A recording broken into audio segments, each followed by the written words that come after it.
တော့တရားနာတယ်ဆိုတာပြင်းလို့နာတာမဖြစ်စေရဘူးအသိဉာဏ်ရဖို့နာတာပဲဖြစ်ရမြတ်စွာဘုရားတရားဟာပြင်းပြေအောင်ဟောတာတခုမှမပါဘူး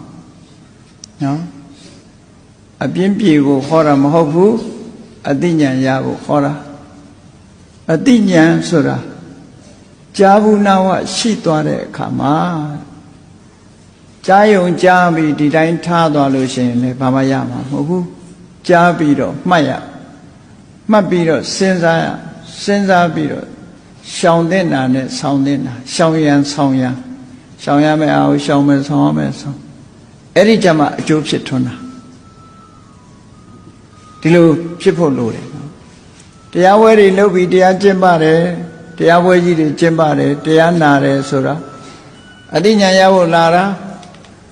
အသိဉာဏ်တွေရရမယ်ဘဝမှာနေထိုင်နေတွေသိရမယ်မြတ်စွာဘုရားအဆုံးအမတွေသိရမယ်သိပြီးတော့